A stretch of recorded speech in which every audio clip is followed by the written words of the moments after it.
बिस्मिल्लाहिर्रहमानिर्रहीम। प्यारे बच्चों, अस्सलामु अलैकुम। उम्मीद है कि आप सब खैरियत से होंगे। मैं हूं आपका मुअल्लिम मोहम्मद उसामा अनस। बच्चों, आज का हमारा बी लिफ्ट है 82, जिसका तसलसल यकीनन आपने कर लिया। और आज का हमारा काम हासिल ताल्लुम ज़ुबान शनासी, मुतज़ाद अल्फाज को इबारत में पहचान सके और इस्तेमाल कर सके। ठीक है, ये हमारा काम है। तो चलते हैं अपने सबक की तरफ। सबसे पहले तज़ाद, मुतज़ाद किसे कहते हैं? ठीक है, मुतज़ाद अल्फाज एक दूसरे की ज़िद होते हैं, उल्ट। मुतज़ाद अल्फाज से मुराद ऐसे अल्फाज हैं जो एक दूसरे के उल्ट हो। ये ज़ुबान में तवाज़ुन और गहराई पैदा करते हैं। ठीक है, उसके बाद इसका उसूल जो है मुखालिफ सिमत का बहाव। जिस तरह ये मकनातीस के दूसरे एक दो सिरे एक दूसरे की ज़िद होते हैं, मुतज़ाद अल्फाज भी माना में बिल्कुल मुखालिफ सिमतों की तरफ इशारा करते हैं। ठीक है, तो ये है आपके सामने स्लाइड है। मुतज़ाद अल्फाज की सुस्त है और दूसरे नंबर पे इसका मुतज़ाद क्या बनेगा? तेज। अब एक तरफ जो है जज्बात का तज़ाद किस तरह, रोना, और एक तरफ हंसना। ज़ाहरी हालत का तज़ाद, एक तरफ काला एक तरफ गोरा। ठीक है, ये इसका मुतज़ाद। हर लफ्ज़ का मुतज़ाद नहीं होता। उर्दू में हर लफ्ज़ की ज़िद नहीं होती। हम अपनी गुफ्तगू में कुछ अल्फाज को उल्ट के तौर पर इस्तेमाल करते, लेकिन आम अशिया का कोई मुतज़ाद नहीं होता।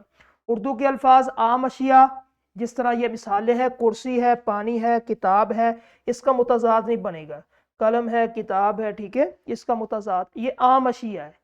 अब किसका मुतज़ाद बनेगा? कैफियत या हालत वाले अल्फाज, उनका मुतज़ाद बनता है। मिसाल के तौर पे दिन, ठीक है, उसके बाद रात, सुबह, शाम। ठीक है, ये है मुतज़ाद, इसकी पहचान करनी है। अब ये नहीं कि हर लफ्ज़ का ही मुतज़ाद बनेगा। ठीक है, जो आम चीज़ें उनका मुतज़ाद नहीं होता। उसके बाद ये पूरे जो है लेक्चर का खाका है। ठीक है, मुतज़ाद पहला रुख, उसके बाद जो है सुस्त, तेज, पहलू क्या है? रफ्तार। रोना, हंसना, इसका पहलू क्या है? जज्बात। काला, गोरा, इसका पहलू क्या है? ज़ाहरी हालत। ठीक है, अब हमने करना इबारत में, क्योंकि हमारा हासिल ताल्लुम था इबारत के अंदर मुतज़ाद अल्फाज को इस्तेमाल करना। जिंदगी के सफर में एक इबारत आपके सामने, इस तरह आपने इबारत के अंदर मुतज़ाद अल्फाज को इस्तेमाल करना है। ठीक है, जिंदगी के सफर में कभी इंसान को हंसना पड़ता है तो कभी रोना। वक्त का पहिया कभी बहुत तेज चलता महसूस होता है और कभी बहुत सुस्त। अंधेरे के बाद ही रोशनी की कदर होती। अब इसके अंदर मुतज़ाद क्या है? हंसना और रोना। ठीक है, ये मुतज़ाद है। तेज और उसके बाद सुस्त, ये मुतज़ाद है। अंधेरा और रोशनी, ये मुतज़ाद है। ठीक है, तो इस तरह आपने इबारत के अंदर जो है अल्फाज फिर उसका मुतज़ाद दोनों इस्तेमाल करने। ठीक है, तो दुनिया जो है तज़ाद से पहचानी जाती है। अगर तारीकी ना होती तो हम रोशनी को ना पहचान पाते। अब तारीकी, इसका मुतज़ाद रोशनी है।